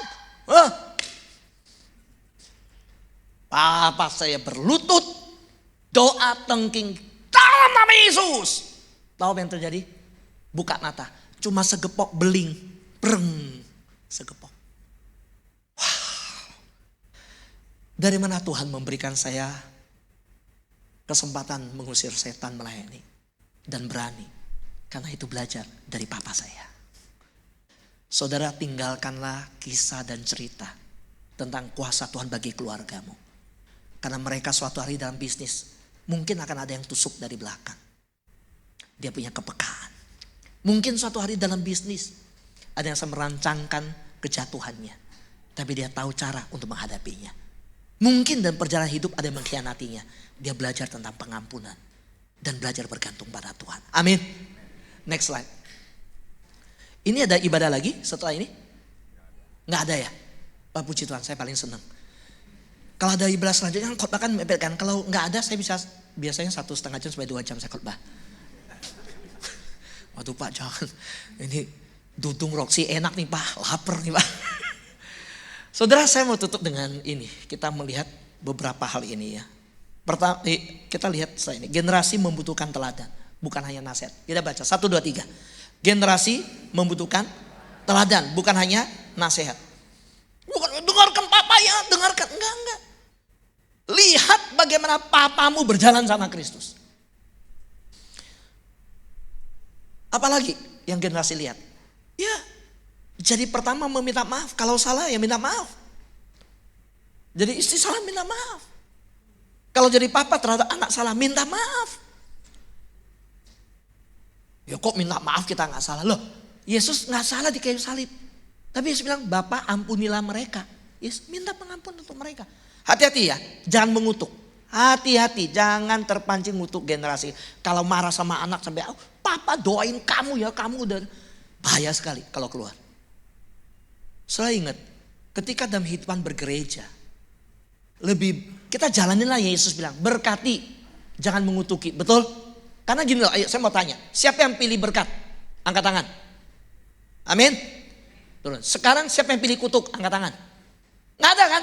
Gini, Tuhan bilang, ampuni musuhmu, doakan dia, berkati dia. Saudara kalau memang orang itu kita, waduh Tuhan ini, doain berkat dia. Kalau memang dia salah, dia fitnah, dia gosip kita, dia sakit hati kita, dia gak layak terima berkat itu. Waktu kita doain berkati dia, berkat itu balik ke kita. Karena dia gak layak terima. Yang sepakat katakan amin. Tapi kalau kita kutukin dia, ternyata dalam perspektif itu kita salah. Dia gak salah, kita salah menilai. Waktu kita kutukin dia, kutuk itu balik ke kita. Saya mau tanya, mau berkat apa kutuk? Ya berkati aja. Kalau dia layak terima ya itu jadi dia. Tapi kalau dia nggak layak terima berkat itu balik ke kita. Betul nggak? Tapi kalau kita kutukin dia nggak layak. Kutuk itu balik ke kita loh. Makanya Tuhan ngajarin berkat dan kutuk itu, doakanlah musuhmu, berkati dia. Tuhan punya maksud. Tepuk tangan bagi Tuhan kita. Saudara yang terkasih dalam Tuhan. Bagaimana generasi belajar dari teladan kita. Bukan hanya nasihat. Waktu krisis. Nah, anak belajar iman dari cara kita menghadapi masa sulit. Itu penting. Saudara yang terkasih dalam Tuhan. Next slide. Yuk mari hadir. Menjadi bapak yang hadir. Menjadi orang tua yang hadir. Karena kehadiran kita itu sebuah pelayanan. Pulanglah ke rumahmu. Yesus pernah berkata kepada seorang yang disembuhkan. Pulanglah. Saudara, pulang untuk menjadi berkat. Hadir dengan hati bagi keluarga. Karena bagi anak-anak waktu adalah salah satu bentuk kasih yang paling nyata. Dan tidak bisa diambil kembali. Tanya berapa banyak orang tua. Saya jamin. Kenapa nenek dan kakek lebih sayang cucu? Seringkali dan lebih sayang cucunya mah dibanding sayang anak. Bukan lebih sayang cucu. Karena waktu dulu punya anak, cari duit gak ada waktu buat anak. Sekarang ada waktu di rumah. Yang nyari duit kan anaknya. Dia punya waktu sama cucu. Makanya main sama cucu. Jauh lebih sayang sama cucu. Betul gak? Itu yang terjadi. So karena itu jangan sia-siakan waktu yang ada. Next slide. Saudara, saya berikan 4 langkah praktis ya membangun mesbah di keluarga. Pertama, hadirlah ya, beri waktu, bukan hanya uang. Tanyakan gimana keadaanmu. Ngobrol. Yang kedua, berdoa bersama, sederhana aja. Yuk ingat kita doa sama-sama datang ke Tuhan. Yang ketiga, bicarakan firman Tuhan. Jangan jadikan Alkitab itu hanya buku bacaan mingguan ya. Tapi dalam percakapan sehari-hari. Ngobrolkan firman Tuhan. Ya. Dan yang keempat, praktekkan mesbah dalam keluarga kita dengan apa? Jadilah yang pertama yang ajarkan pengampunan tentang anugerah. Next slide. Nah, saya tutup dengan pertanyaan ini. Warisan apa yang akan kita tinggalkan? Warisan apa?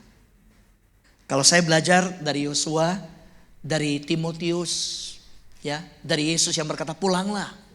Supaya orang itu menjadi teladan. Satu, bicara peninggalan. Sesuatu yang kita tinggalkan ke mereka. Rumah, aset, tabungan, apakah itu? Itu peninggalan. Apakah warisan? Sesuatu yang bertahan, yang berbicara, tertanam di hati mereka, di dalam hidup mereka, yaitu iman, doa, dan kasih Kristus. Mari kita baca Mazmur 145 ayat 4, 1, 2, 3. Angkatan demi angkatan akan memegahkan pekerjaan-pekerjaanmu. Yuk kita katakan satu kalimat lagi di Yosua tadi. Aku dan seisi rumahku kami akan beribadah kepada Tuhan. Saudara yang terkasih di dalam Tuhan. Siapkan anak kita di dalam perubahan zaman yang begitu cepat. Hari ini Kalimantan sedang kebakaran luar biasa. Betul ya? Luar biasa.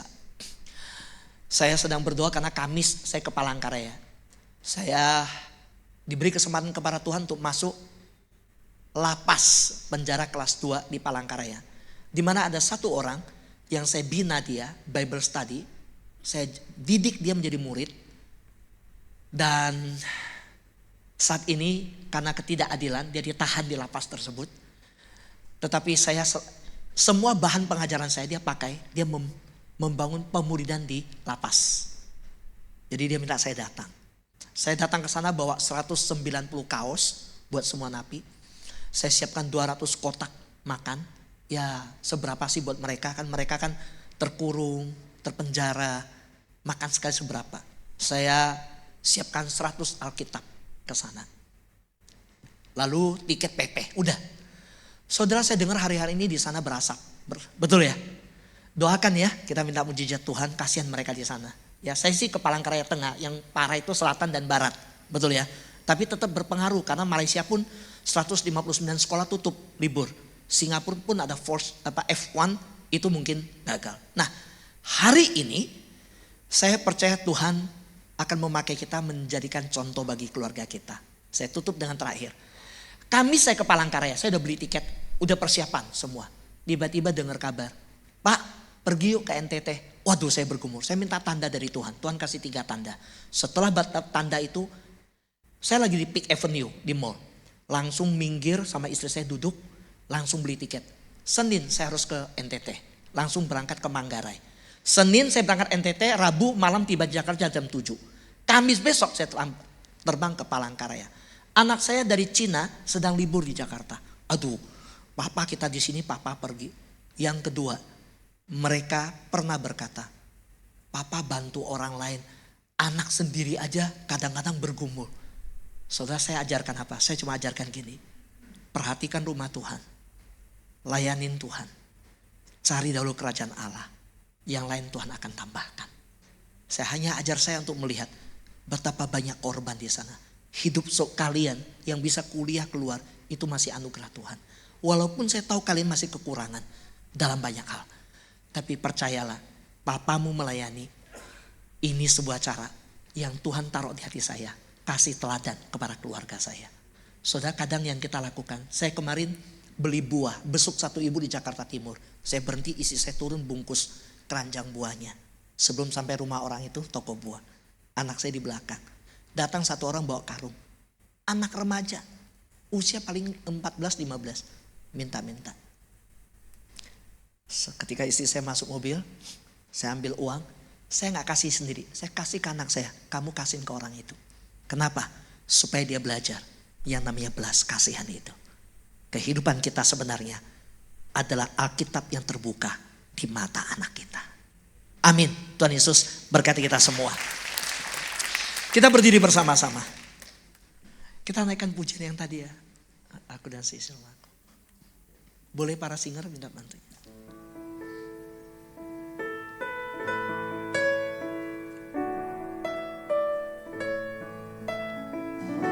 Kami dan seisi rumah kami bersehati untuk terus memuji, menyembahmu Yesus Tuhan hingga akhir, bahkan sampai keturunan kami. Hidup kami milik-Mu ya, dan seisi rumah kami bersehati untuk terus memuji, menyembahmu Yesus Tuhan hingga akhir, bahkan sampai keturunan kami. Hidup kami milik-Mu ya, kami dan seisi rumah kami bersehati untuk terus memuji, menyembahmu Yesus Tuhan hingga akhir, bahkan sampai keturunan kami. Hidup kami milik Tuhan. Sementara musik mengiringi dengan lembut, tundukkan kepala kita di hadapan Tuhan. Tapi biarkan hatimu terbuka kepada Tuhan. Ketika matamu terpejam, biarkan imanmu terbuka dan memandang kepada tata kasih karunia-Nya. Hari ini, siapakah yang berkata, Tuhan, aku dan seisi rumahku, aku mau Tuhan generasi-generasiku hidup takut akan Tuhan, beribadah kepada Tuhan. Saudara, kadang-kadang ada banyak hal yang membuat kita terlalu sibuk. Kita lupa bahwa pelayanan itu dimulai dari rumah. Pelayanan pertama yang Tuhan percayakan adalah keluarga kita. Hari ini siapa yang berkata, Tuhan, saya mau rumahku ada mimbar. Karena jauh sebelum ada mimbar di luar sana, meja makan rumahku adalah mimbar untuk aku ceritakan tentang Tuhan. Bahwa di rumahku itulah gerejaku yang aku bangun untuk Tuhan. Bahwa keluargaku ini dibentuk oleh Tuhan. Perjanjian di hadapan Tuhan yang aku pegang. Aku mau Tuhan generasi-generasiku menempatkan Engkau sebagai yang utama. Saudara, bukan hanya saudara yang Tuhan inginkan menyembah Tuhan. Tuhan mau engkau dan istrimu dan anak-anakmu dan keturunanmu. Siapakah yang mau bersama saya berkata, izinkan saya berdoa dari tempat ini untuk saudara. Kalau engkau berkata, keluargaku adalah mezbah pertama di hadapan Tuhan. Aku mau anak-anakku mengenal Tuhan dari keluarga, dari rumah. Aku mau anak-anakku belajar mengampuni justru dari rumah. Aku mau anak-anakku belajar tentang iman dari keluarga. Kalau engkau berkata demikian, mari angkat tangan kananmu. Yuk kita bawa keluarga kita ke hadapan Tuhan. Taruh tangan kirimu di dadamu. Puji Tuhan, puji Tuhan, puji Tuhan. Sebelum saya berdoa kita katakan ref pujian ini bersama-sama. Aku dan Seisi rumah kami bersehati. ini kami ya Tuhan. Untuk terus memuji menyembah-Mu Yesus Tuhan hingga akhir, bahkan sampai keturunan kami, hidup kami milik-Mu ya. Sembah Dia sekali lagi katakan. Rumah kami bersehati. Ini kami Tuhan. Terus memuji Kami mengangkat tangan untuk memberkati generasi kami. Kami mau anak-anak kami takut akan Tuhan. Kami mau sampai keturunan kami, hidup kami milik-Mu ya Tuhan. Hidup kami milik-Mu ya Tuhan. Hidup kami milik-Mu ya Tuhan.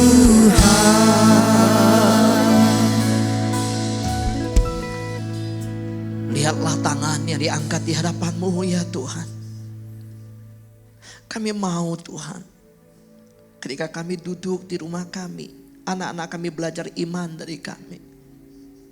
Ketika kami dalam perjalanan di mobil bersama anak-anak kami, mereka boleh mendengar cerita-cerita perbuatan Tuhan yang ajaib untuk keluarganya. Tuhan, kami mau ketika kami sebelum berbaring dan tidur, keluarga kami membangun mezbah di hadapan-Mu. Kami mau bahkan ketika kami bangun, anak-anak kami tahu mengucap syukur kepada Engkau.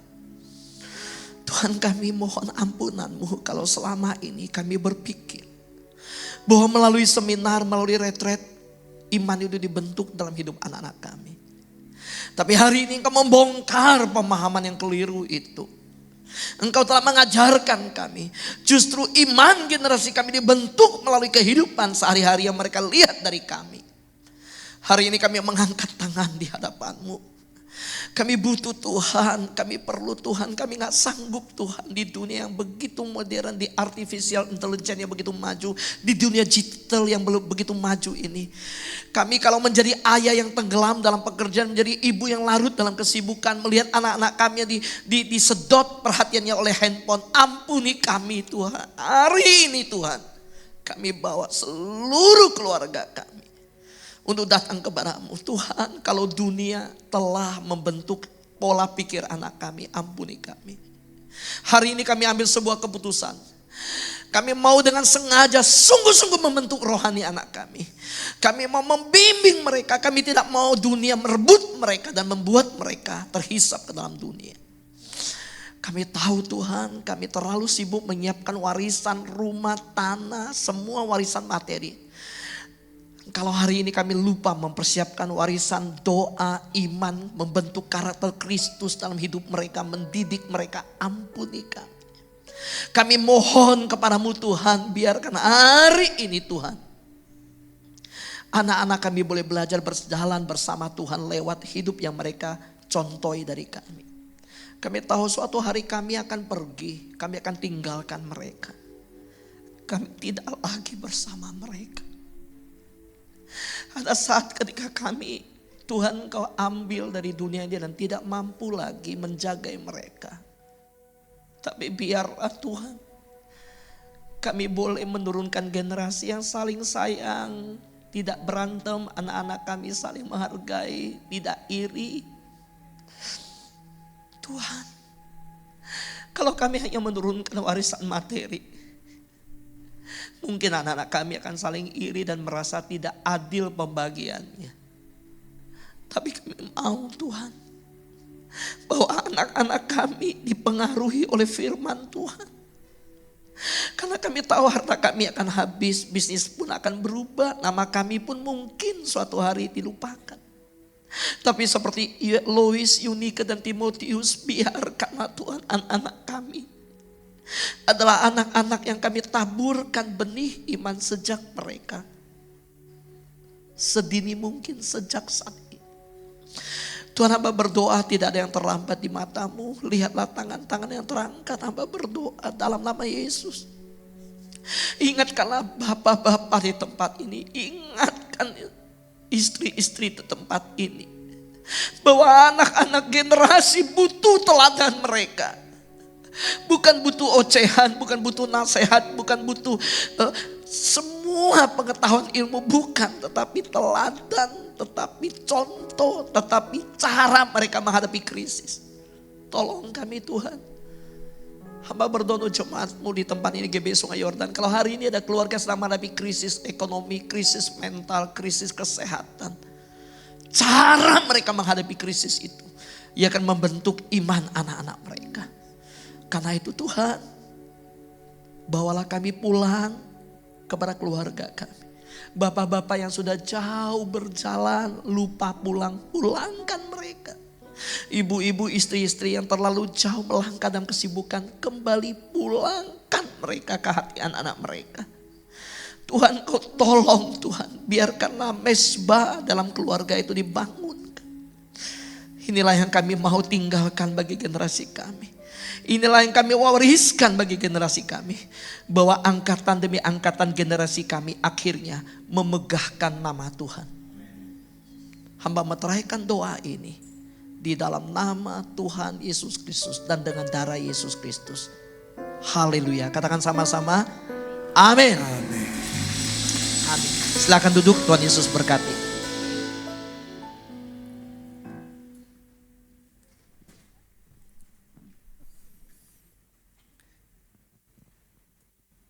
Jemaat yang terkasih, sangat diberkati oleh firman Tuhan. Boleh lambaikan tangannya. Kasih tepuk tangan yang paling meriah buat Tuhan dong. Kami atas nama Gembala dan pengerja mengucapkan terima kasih untuk firman yang dibawakan oleh Bapak Pendeta Fu. Tuhan Yesus memberkati untuk pelayanan dimanapun dan keluarga. Dan sebentar kita akan berikan persembahan. Mari kita berdoa. Bapa dalam kerajaan surga, terima kasih Tuhan buat firman-Mu yang telah disampaikan oleh Bapak Pendeta Fu Tuhan. Biarlah firman ini boleh tertanam dalam hidup kami, boleh bertumbuh, boleh berbuah, dan buah itu boleh dirasakan Tuhan oleh orang-orang yang berada di sekitar kami Tuhan, di sekeliling kami. Terima kasih Tuhan Yesus, dan sebentar kami akan memberikan persembahan. Biarlah sedikit yang kami berikan boleh memperluas pekerjaan-Mu di gereja ini Tuhan. Di dalam nama Tuhan Yesus Kristus kami berdoa mengucap syukur. Haleluya, amin. Untuk jemaat yang mau memberikan kotak-kotak persembahan-persembahan khusus, ada kotak-kotak persepuluhan atau ada persembahan khusus, bisa scan QRIS di depan atau di layar TV yang ada di depan bangku Bapak Ibu.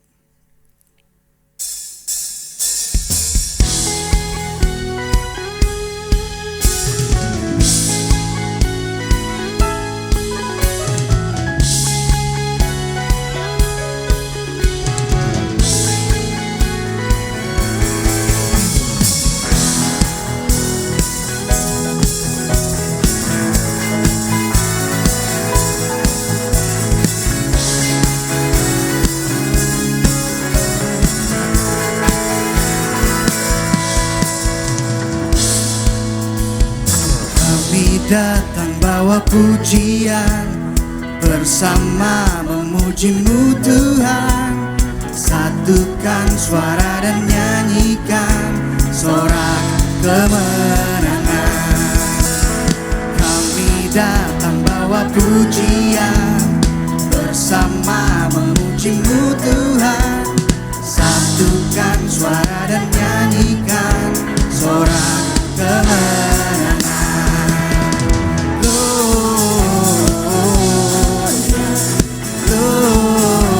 Gloria, persatuan ditinggikan di atas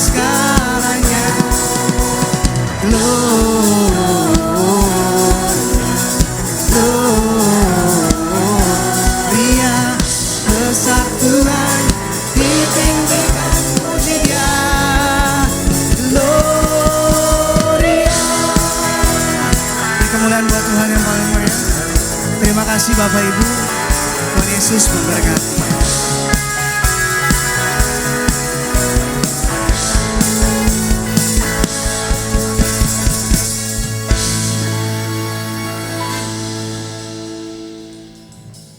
Selanjutnya kita akan mendengarkan kesaksian dari Bapak Peter. Saya undang dengan kasih.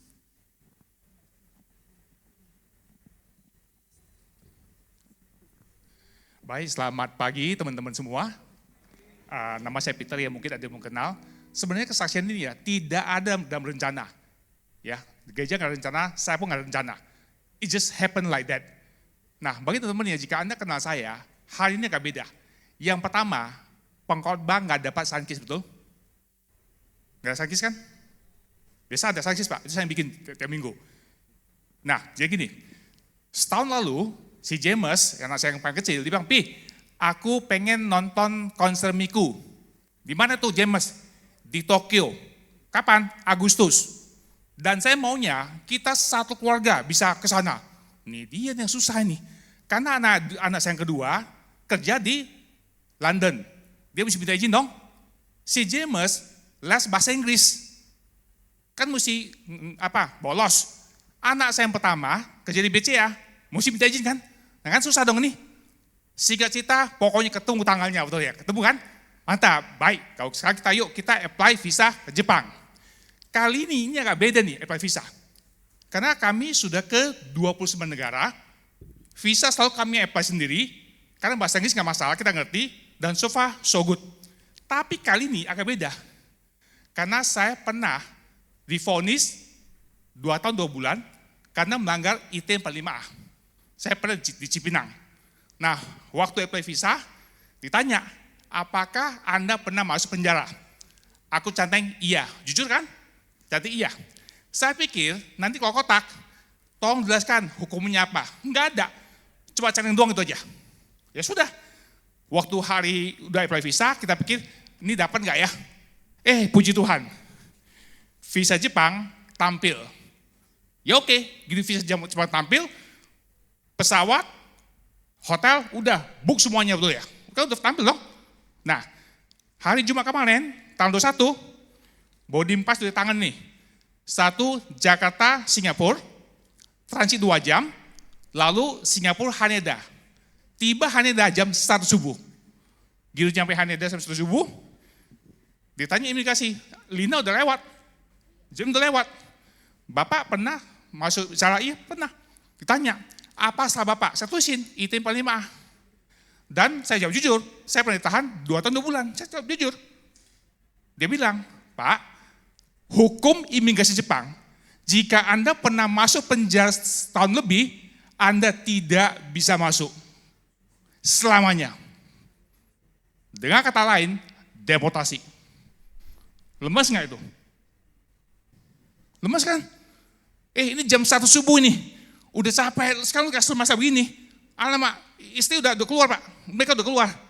Gue di imigrasi sendirian, betul ya? Stres kan? Waduh, jujur stres. Dia bilang, sorry Pak, ini hukumnya jelas. Bapak ngaku 2 tahun lebih kan? Di atas 20 bulan harus deportasi, mesti keluar. Tidak bisa selamanya, forever. Baru landing kasih gua masa begitu, betul ya? Jujur hati kesel betul ya? Tapi mau gimana? Ya sudah, terpaksa singkat cerita, beli tiket pesawat langsung pulang toh. Ya, sampai rumah kemarin jam 9 malam. Ini budget kayaknya udah jadi hitung-hitung ya, nilai mah habis lacak tiao. Habis 60 juta, habis semua ogonoli. Satu orang dulu ya. Jujur waktu saya di sana, ada 2 hal terjadi. Pertama, saya bilang, jangan-jangan ini sama kayak Musa nih ya. Udah capek-capek bawa orang ya kan. Udah tinggal masuk karena Anton bilang, nope, you gak bisa masuk betul ya. Saya bilang sama perasaannya betul ya. Ini tinggal melangkah doang masuk Tokyo, kagak bisa masuk betul ya. Teman-teman ya, kadang ya, you baca kitab, you tahu, paham, nanti dulu betul ya. Sebelum kita ngalamin kejadian, you gak akan paham aja. Baca doang, oh iya ya gitu ya, ya udah. Lu gak ngerti, si Musa, sisap nih ya, bawa teman-teman tuh ya. Diributin dia kan, sekarang udah enak ya dia masuk, gak bisa masuk. Sama, kita rencana setahun, gue bikin schedule. Tokyo seminggu, ke Takayama, ya kan gini-gini, ke onsen, nanti ke gini, udah rencana, udah gue capek gini, kagak bisa masuk betul ya. Ya kan? Coba saya bilang tempat hati, Tuhan pasti punya rencana apa? Ya nggak tahu saya betul ya. Saya nggak tahu. Ya udah, kemarin sampai sini kan hampir jam 10. Mana sempat beli sangkis dokter, nggak bisa mikir sangkis betul ya. Jujur aja betul ya. Udah, tadi pagi, waktu pas makan pagi, makan mbak, saya beli bakpao. Lagi bakpao nih, ya kan?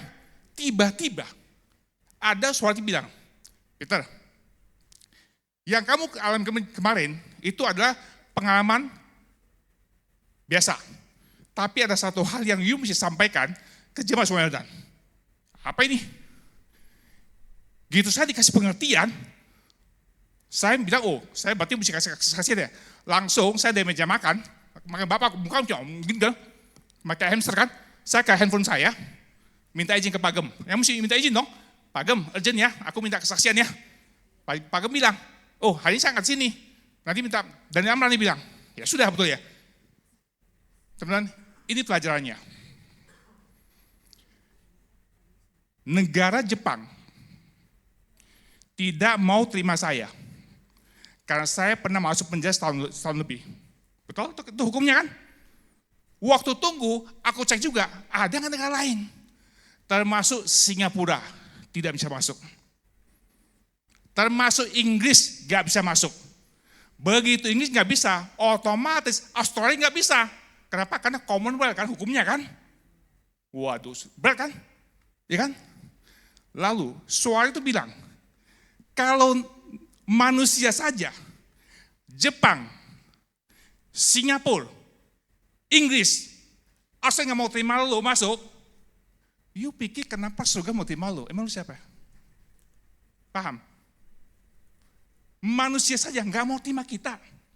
Kenapa lu pikir Bapak di surga yang rumahnya bersih steril mau terima saya yang jahat? Ya mau terima kita yang baik salah, betul ya? Kita bisa masuk surga, kenapa? Saya aku paham, dulu tuh saya baca Alkitab, kan dikatakan bahwa Yesus itu adalah mempelai pria kan? Kita siapa? Lah bos, kan gua cowok. Ngerti gak maksud saya? Loh Tuhan, ini kan cowok, emang lu gay, betul ya? Ngerti gak maksud saya? Kalau kita nangkap secara literal, kan begitu kan? Ini kok Tuhan kita aneh ya? Lu kan cowok, masa sama cowok betul ya? Teman-teman ya, ternyata saya tahu sekarang, Yesus kalau ngajar selalu menggunakan perumpamaan. Ya, perumpamaan supaya kita paham manusia. Sekarang saya ngerti, now I understand.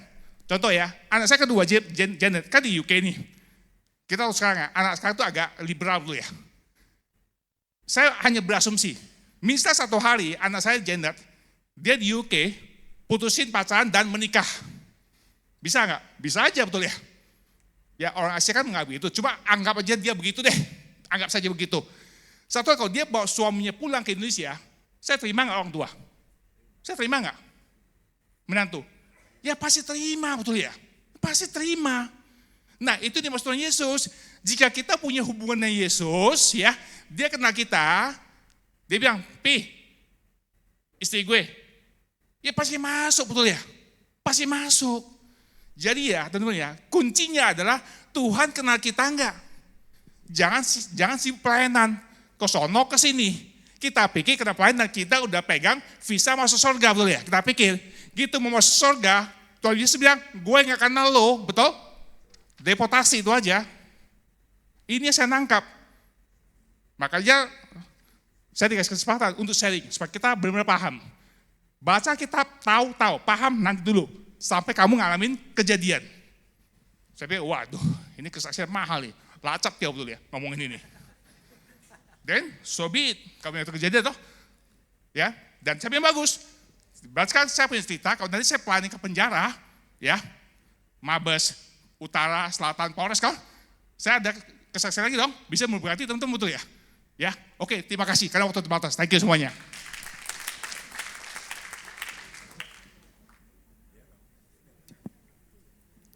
Terima kasih Pak Peter untuk kesaksiannya, dan Kita akan mendengarkan pengumuman dari multimedia.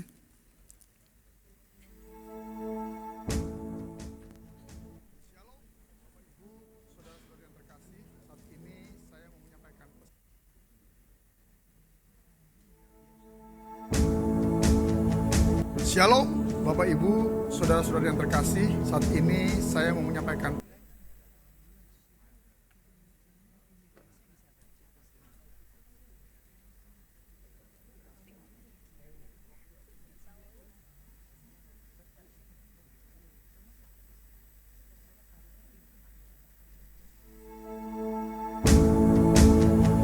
Shalom, Bapak Ibu, saudara-saudara yang terkasih. Saat ini saya mau menyampaikan pesan mengenai bersama membangun tubuh Kristus. Dalam Efesus 4 ayat 16, firman Tuhan berkata, "Daripadanya lah seluruh tubuh yang rapi tersusun dan diikat menjadi satu oleh pelayanan semua bagiannya, sesuai dengan kadar pekerjaan tiap-tiap anggota, menerima pertumbuhannya dan membangun dirinya dalam kasih." Rapi tersusun menyadari peran dan posisi secara hierarki dan substansi. Dalam bangunan atau barisan tidak ada anggota yang tidak penting. Setiap orang Kristen dipanggil memiliki fungsi yang spesifik. Rapi tersusun juga berarti kita harus berada pada posisi yang Tuhan tetapkan, baik sebagai pendoa, sebagai pelayan, maupun jemaat yang mendukung dalam kesetiaan. Jangan pernah merasa terlalu kecil atau tidak berguna dalam pelayanan. Diikat menjadi satu berarti merapatkan barisan. Tidak ada celah bagi musuh untuk masuk memecah belah persekutuan. Ikatan yang menyatukan adalah kasih Kristus. Hal ini memerlukan komitmen untuk hidup dalam kerendahan hati, kelemah lembutan, dan kesabaran.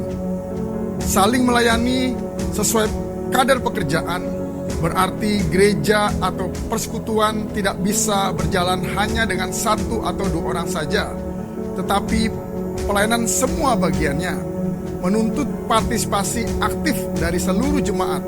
Saat kita merapikan dan merapatkan barisan, kita saling terintegrasi, menopang, mendoakan, menguatkan. Tujuan akhir dari semua itu adalah pertumbuhan dan menghasilkan buah bersama. Oleh karena itu, harus ada support system dalam gereja. Diawali dari support system secara pribadi, yang kemudian support system di dalam keluarga, maka support system akan ada dalam gereja. Yang berarti pertahanan untuk selalu menjadi baik dan semakin baik. Tuhan Yesus memberkati.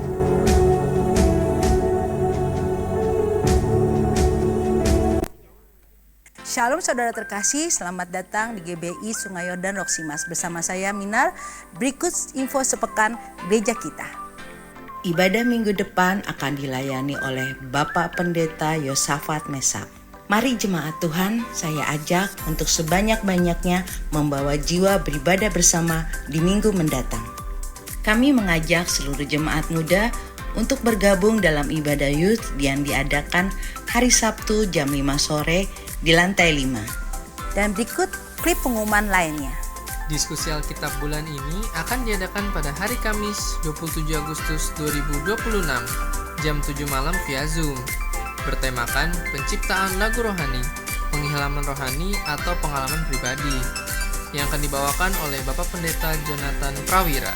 Pray, Praise and Worship akan kembali diadakan pada 26 September 2026 jam 10 pagi di lantai 3. Bertemakan Rise Up, diambil dari Lukas 21 ayat 36 dengan pembicara Bapak Pendeta Dani Supangat.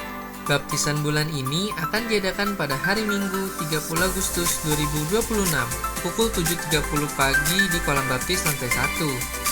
Dan pengarahannya akan diadakan pada hari Sabtu 29 Agustus 2026 jam 1 siang di ruang rapat 1D. Untuk pendaftaran dapat menghubungi Ibu Ani. Bagi jemaat yang akan dilayani dalam pemberkatan nikah kudus di tahun 2026, Bimbingan pranikah kelas kedua akan dimulai di periode Juli sampai Desember. Pendaftaran dapat menghubungi Ibu Ani. GBI Sungai Yordan Roksimas mengadakan persekutuan doa kantor yang dilaksanakan setiap hari Jumat jam 12 sampai jam 1 siang. Untuk info lebih lanjut dapat menghubungi Bapak Leksi. Bagi jemaat Tuhan, setelah ibadah ini dapat menghampiri kantin Uli yang bertempat di area parkiran GBI Sungai Yordan Roksimas. Mari kita berfellowship dan mendukung usaha sesama jemaat. GBI Sungai Yordan Roksimas membuka donasi untuk saudara-saudari kita yang terdampak bencana gempa bumi di NTT. Bagi jemaat yang mau memberikan donasi dapat mentransfer ke rekening gereja dengan memberikan berita donasi untuk NTT. Donasi yang terkumpul akan disalurkan ke BPD GBI DKI.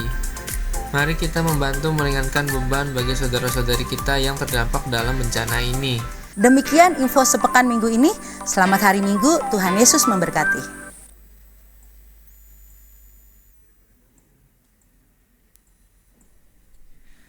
Baik, jemaat Tuhan yang terkasih, saya undang untuk bangkit berdiri.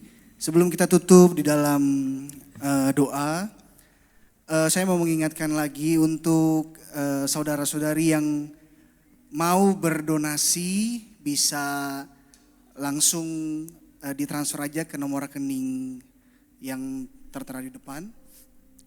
Dan setelah ibadah selesai, setelah bubar, di depan kita ada tim doa buat Bapak Ibu yang mungkin sedang mengalami pergumulan, sakit penyakit atau apapun yang mau didoakan. Ada tim doa di depan yang siap membantu untuk mendoakan pergumulan Bapak dan Ibu.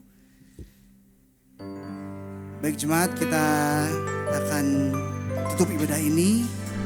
Kemuliaan bagi Tuhan di tempat maha tinggi,